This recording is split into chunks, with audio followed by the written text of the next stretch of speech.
Hi viewers, ఈ video క్యాటర్స్ devotion channel ఎందుకు ఇస్తాను తెలుసా? నేను వెనకాల కూడా తమ్నెల్లో పెట్టిన యాక్చువల్గా పెట్టాను చూడండి. సాయి వంశీ అని చెప్పేసి మంచి రైటర్, జర్నలిస్ట్ కూడా చేస్తున్నారు అతను కానీ, సీలన్ రాజు గారు సీనియర్ మోస్ట్ జర్నలిస్ట్ ఆయన కానీ. సీలన్ రాజు గారు ఏమో దేనికి సంబంధించి పెట్టున్నారు, ఆ సుమన్ టీవీకి సంబంధించి రోషన్ అనే అతను ఎవరో ఉంటారు యాంకర్, అందులో అతను కారు కొంటే అదొక వార్త అన్నట్టుగా ఇచ్చారు. ఏంటి ఎట్లా కూడా వార్తలు ఇస్తారు, ఇది కూడా ఒక వార్త, ఇది కూడా ఒక వీడియో అని ఆయన పెట్టారు. ఇక సాయి వంశీ వచ్చేసి కుర్రాడు ఏమని పెట్టున్నాడు,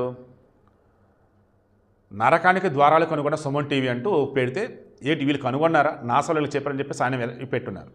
సరే వీళ్ళిద్దరు కాకుండా రిమైనింగ్ మరికొన్ని చూస్తే గతంలో సుమన్ టీవీకి సంబంధించిన నేను చెప్పాను, లవంగాలు జేబులో పెట్టుకుంటే, యాలకులు పర్సులో పెట్టుకుంటే, ఇలా ఎవరైనా పట్టుకొచ్చి వీడియోలు అవన్నీ చూస్తున్నప్పుడు ఈ సుమన్ ఛానల్ హెడ్ ఎవరైతే ఉన్నారో ఆయన పేరు కూడా సుమనే, అసలు ఈయన వీడియోలు చూస్తాడో చూడ్డా, ఈ ఛానల్కి సంబంధించి సబ్స్క్రైబర్లు ఎంతమంది అసలు ఎలా వచ్చారు, ఆయన ఛానల్లో మొత్తం సిల్వర్ బటన్లు, గోల్డ్ బటన్లు, డైమండ్ బటన్లు చాలా ఉంటూ ఉంటాయి. నేను బయట ఎప్పుడన్నా చూస్తున్నప్పుడు కనిపించినప్పుడు చాలా కష్టపడేది గడ్డి ఈ మనిషి అని.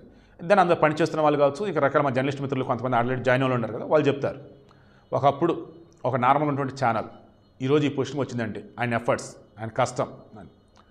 బట్ ఈ తమ్నెయిల్స్ ఇవన్నీ చూస్తున్నప్పుడు, దీనికి సంబంధించి సోషల్ మీడియాలో జర్నలిస్టులు పోస్టులు పెడుతున్నప్పుడు అసలు వీళ్ళు చూడరా అంటే, ఆ ఛానల్ ఓనర్లు ఛానల్లో తమ్నెయిల్స్ ఏం పెడుతున్నారు, బయట జనాల స్పందన ఎలా ఉంది చూసుకోరా, లేకపోతే ఆ ఛానల్ సబ్స్క్రైబర్లని వాళ్ళు అంత తక్కువ అంచనా వేస్తున్నారా, లేదంటే ఛానల్ కూడా సబ్స్క్రైబర్లను వచ్చేసి మనం ఏది పెడితే చూస్తారులేరా అని అనుకుంటున్నారా అన్న వాళ్ళు పోస్టులు ఉన్నాయి.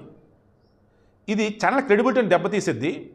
ఇంత కష్టపడి కోటను నిర్మించుకుంటే అకస్మాత్ కూలిపోయింది. సో సోమన్ గారు ఒకసారి చూసుకోండి, బయట పబ్లిక్లో చదువుకున్న వాళ్ళు మీ ఛానల్ పట్ల ఎలా స్పందిస్తున్నారు, నార్మల్ వాళ్ళు మీ ఛానల్ పట్ల ఎలా ఉన్నారో అంటే చూసుకోండి. కమింగ్ టు ఐ డ్రీమ్, మన వాసుదేవ్ రెడ్డి గారికి సంబంధించి వాళ్ళు కూడా చాలా కష్టపడే పైకి వచ్చారు. వాసుదేవ్ రెడ్డి గారు వాళ్ళు ఐ థింక్ సాఫ్ట్వేర్ కంపెనీ కూడా ఇది ఉన్నట్టుంది.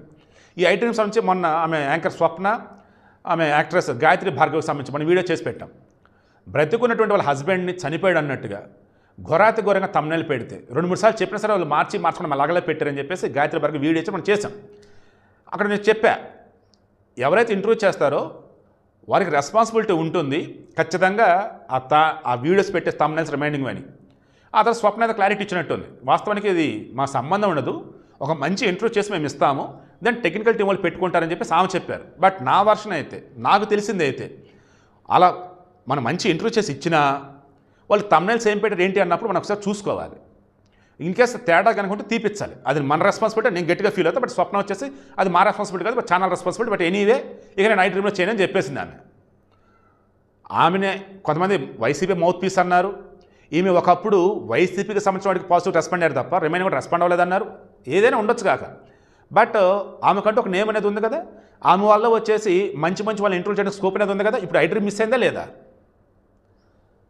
అంటే, ఒక మంచి యాంకర్ పక్కకు వెళ్ళిపోయినారా లేదా, ఫ్రీలాన్సింగ్ అవ్వచ్చు కాక. And more over Gayatri Bhargavi మొన్న పెట్టిన వీడియో వల్ల ఐ డ్రీమ్కి అసలు ఎంత డ్యామేజ్ అయింది. సో ఈ ఐ డ్రీమ్కి సంబంధించిన సుమన్ టీవీకి సంబంధించిన ఇంకా కొన్ని ఛానల్స్ ఉన్నాయి.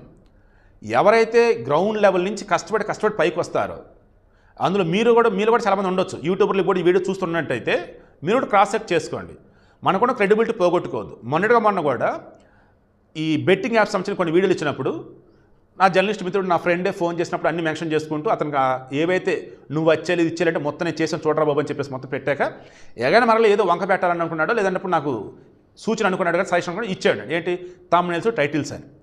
శాటిలైట్ ఛానల్స్తో పోల్చుకుంటే నాకు బ్రహ్మాండంగా ఉంటాయి. ఇది వెనకాల అటాచ్ చేసాను చూడండి. సాక్షిలో ఈమె స్వప్నంగా సంబంధించిన తమ్నెయిల్స్ అవి. ఐ డ్రీమ్లో ఎలాగైతే మానేసిందో అలా సాక్షిలో కూడా మానేసిద్ది. అంటే ఆల్రెడీ సాక్షి ఎంప్లాయ్ కదా, ఫ్రీలాన్సింగ్ ఎక్కడైనా సరే. మరి ఆ సాక్షి కూడా చేసిద్దా లేదన్నప్పుడు మరి ఆమె ఛాయిస్ అది. ఎందుకంటే ఐ డ్రీమ్ వాళ్ళు తమ్నెయిల్ తేడాగా పెట్టారని నేను చేయనని చెప్పింది కాబట్టి ఈ సాక్షిలో చేసేది లేదని ఆమె ఛాయిస్ అది. సో అటువంటి తమ్నెయిల్స్ మెయిన్ ఛానల్సే పెడుతున్నాయి, బట్ నేను అలా పెడతలేదు. ఎనీవే నువ్వు చెప్పావు కాబట్టి నేను తమ్నెయిల్స్ టైటిల్ లింక్ని చూసుకుంటా, నీ సలహా స్వీకరిస్తా అని చెప్పా. అండ్ బెట్టింగ్ యాప్ సంబంధించి ఎవరు టచ్ అయినటువంటి పాయింట్స్ టచ్ చేసా, శాటిలైట్ కావచ్చు, యూట్యూబ్లు కావచ్చు, కొంతమంది గురించి చెప్పాలంటే భయం వేసి ఆగిపోయారు. బట్ అందరికి చెప్పా, అన్వేష్ చేసిన తప్పులు ఎత్తి చూపా. సజ్జనార్ గారికి సంబంధించి అన్వేష్తో కాదు మెయిన్ వాళ్ళతో మీరు డీల్ చేయాలి సజ్జనార్ గారికి చెప్పి అన్నీ చెప్పానని నేనే అన్నా. ఇప్పుడు నేను గురించి ఎందుకు చెప్తాను, ఇది అంతా కూడా ఈ పాటికి మిలియన్స్ సబ్స్క్రైబర్స్ దాటాలి నాకు. బట్ ఎంత 2,90,000 దగ్గర ఉన్నారు. కారణం ఏంటి, యాడ్స్ ప్రమోట్ చేయను, సొల్లు కబుర్లు చెప్పను, బయట రాసుకు పూసుకొని తిరగను, అండ్ హడావుడి ఉండదు, టెక్నికల్గా బామ్ భూమ్ ధూమ్ ధూమ్ అంటూ ఉండదు. సింపుల్గా ఉన్నట్టుగానే వెళ్తూ ఉన్నా, ఆ క్రెడిబిలిటీని కాపాడుకుంటూ ఉన్నా. పిచ్చి పిచ్చి కామెంట్స్ వస్తుంటే తీసేసుకుంటూ ఉంటా. తేడా కనుక ఉంటే టెక్నికల్ టీం చెప్పి చూడండి బాబు అని చెప్తాను. ఇలా చెప్పుకుంటూ పోతే మెయిల్లో కావచ్చు, ఇన్స్టాగ్రామ్లో కావచ్చు, మెసెంజర్లో కావచ్చు, నాకు ఎవరన్నా అడిగితే సలహాలు ఇస్తా. అంటే మొత్తం కూడా పద్ధతిగా ప్రొఫెషనల్గా వెళ్తూ ఉంటే ఎదగడం చాలా కష్టం అనేది ఇప్పుడు నాకు అర్థమైంది. కానీ నేను అలాగే ఉంటా, టైం పట్టవచ్చు కానీ హ్యాపీగా ఉంటా. మీరు కూడా మన సబ్స్క్రైబర్లు ఎందుకు హ్యాపీగా ఉంటారు. సో నేను చెప్పేది ఏంటంటే, మీరు యూట్యూబర్లైనా కార్పొరేట్లైనా మీకంటూ యూట్యూబ్ ఛానల్స్ ఉన్నా, శాటిలైట్ ఛానల్స్ ఉన్నా, ఒక్కసారి మీ ఛానల్స్లో థంబ్నెయిల్స్ ఏం పెడుతున్నారు, టైటిల్స్ ఏం పెడుతున్నారు, అందులో ఉన్న కంటెంట్ ఏంటి, పెడుతున్నది ఏంటి అండ్ దేనికి ప్రయారిటీ ఇస్తున్నారు, దేనికి ప్రయారిటీ ఇవ్వట్లేదు.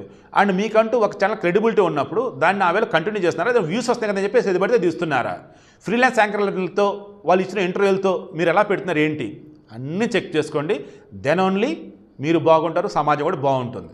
అండ్ ఫైనల్గా మరలా చెప్తున్నా, సుమన్ టీవీ హెడ్ సుమన్ గారు and I dream head Vasudev Reddy గారు, ఇంకా ఏవైతే ఇప్పుడు ఆ చైన్ ఆఫ్ ఛానల్స్ అనేవి ఉన్నాయో బల్క్ వేలో, ఒక్కసారి మీరు మంత్లీ వన్స్ అయినా రివ్యూ లాంటిది పెట్టుకోండి. మీ ఛానల్స్ థంబ్నెయిల్స్ ఎటువంటి పెడుతున్నారు, వ్యూస్ కోసం వచ్చేసి లోపల కంటెంట్ ఒకటి బయట ఒకటి పెడుతున్నారా లేదా, అండ్ ఎథిక్స్ అనేది ఫాలో అవుతున్నారైతే ఒకసారి చూసుకోండి. మొన్న చెప్పినా ఈరోజు కూడా అదే చెప్పినా, ఫ్రీలాన్సింగ్ చేసే యాంకర్లు ఎవరైతే ఉంటారో దయచేసి వారిని జనాలు తిట్టేలాగా మాత్రం చేయకండి. దిక్కుమల థంబ్నెయిల్స్ అయితే పెట్టి. ఐ డ్రీమ్కి గుడ్ బై చెప్పి స్వప్న మంచి పని చేశారు. మరి ఆ సాక్షిలో కూడా ఆమె చేస్తున్న వీడియోస్ థంబ్నెయిల్స్ ఘోరంగా పెడతానని చెప్పేసి అంటున్నారు. మరి ఆ విషయంలో ఏం డెసిషన్ తీసుకుంటారు ఏంటంటే ఆమె చాయిస్. బట్ మీలో కూడా ఎవరైనా కానీ ఇటువంటి థంబ్నెయిల్స్ కనుక మీరు ఇంటర్వ్యూ చేసినట్టు కనుక పెడితే తీపిచ్చేయండి. కాదు కూడా మేము ఇంతే ఉంటామంటే ఆ ఛానల్ గుడ్ బై చెప్పేసండి. మొన్న నా వీడియోలో నేను చెప్పింది కూడా అదే. నేను గతంలో చేసిన ఒక ఇంటర్వ్యూకి సంబంధించి థంబ్నెయిల్ తేడాగా పెట్టి తీమని చెప్పా, తీలా ఏంటిది అని చెప్పేసాను, తీలా. అలా 1 డే టైం తీసుకున్నారు, 4 సార్లు చెప్పా. ఆ నెక్స్ట్ అది తీపిచ్చేసాను. ఆ తర్వాత వాళ్ళు ఎంపీలవి, ఎమ్మెల్యేలవి, మంత్రులవి, సెలబ్రిటీలవి మీరే చేయాలి, మీ టైమింగ్ చెప్పండి, మీ టైమింగ్ వాళ్ళు నొప్పిస్తామని చెప్పినా నేనుగా చెయ్యనుగాక చేయనని చెప్పేసి మధ్యలో ఉన్న వ్యక్తికి చెప్పా. అవతలకు మాత్రం నాకు కుదరట్లేదురా బాబు అని చెప్పేసి. కారణం ఏంటంటే ఒక్కసారే నేను చూసేది అది మంచిదా కాదా, వాళ్ళు నీతిగా ఉన్నారా లేదా, ధర్మంగా ఉన్నారా లేదా, ఎథిక్స్ ఫాలో అవుతున్నారా లేదా, ఇవన్నీ మనకు ఒకసారి తెలిస్తే చాలు. ఇక వాళ్ళు దరిదాపులకు పోవద్దు. మీలో కూడా చాలామంది ఆడవాళ్ళు కానీ, మగవాళ్ళు కానీ, ఫ్రెండ్స్ కానీ, తెలిసిన వాళ్ళు కానీ, బంధువులు కానీ, బయట వాళ్ళు కానీ ఏదన్నా ఒక విషయంలో వాళ్ళ అవతల వాళ్ళు ఎలాంటి వాళ్ళు ఏంటంటే మీకు ఒక క్లారిటీ వస్తే ఇక అక్కడితోనే వాళ్ళని దూరం పెట్టేయటమో, వాళ్ళతో ఎలా ఉండాలి, ఏంటి జాగ్రత్తగా ఉండాలి తెలిసేసుకోండి. అంతేగాని ఆ క్షణానికి ఏదో నటించారు, లేదంటే ఆ సమయానికి ఏదో చేసేసారులే, పాపంలే, వద్దులే అనుకుంటూ ఉంటే మీ వేలతో మీ కన్నే పొడుచుకోవటం. అవతలవాడు తెలియకుండానే మీ వేలతో మీ కన్నే పొడుచుకున్నట్టు చేస్తాడు. మరలా అయ్యయ్యో అలా పొడుచుకున్నా నువ్వు అని చెప్పేసి అంటాడు. సో దయచేసి జాగ్రత్త. 2-3 నిమిషాలు ఇద్దామనుకున్నా, బట్ చాలా యూజ్ అయ్యేది కాబట్టి అన్ని అంశాలు మిళితం చేసి ఇందులో ఇచ్చున్నాను. మరలా చెప్తున్నా, ఫ్రీలాన్సింగ్ యాంకర్లు కావచ్చు, ఎంప్లాయీస్ ఉన్నటువంటి యాంకర్లు కావచ్చు, జర్నలిస్టులు ఉన్నటువంటి వాళ్ళు ఎవరైనా సరే కావచ్చు, మీ గుండెల మీద చేసుకొని అక్కడ పనిచేస్తున్నందుకు సాటిస్ఫాక్షన్ ఉందో లేదో చూసుకోండి. సాటిస్ఫాక్షన్ లేదు బట్ బతకాలంటే తప్పదు అనుకున్నట్టయితే ఆ ఛానల్ మేనేజ్మెంట్ దాకా అన్ని విషయాలు తీసుకెళ్ళిపోయి పద్ధతిగా ఉండేలా చూసుకోండి. అదర్వైజ్ క్రెడిబిలిటీ పోయిందంటే సబ్స్క్రైబర్లు ఉన్నట్టుగా ఉన్న వ్యూస్ రావు. ఆ తర్వాత రోజులలో సోషల్ మీడియాలో జర్నలిస్టులు గట్టిగా క్వశ్చన్ చేసుకుంటా పోయినట్టయితే మీ ఛానల్ క్రెడిబిలిటీ మొత్తం పోయింది. దయచేసి జాగ్రత్త.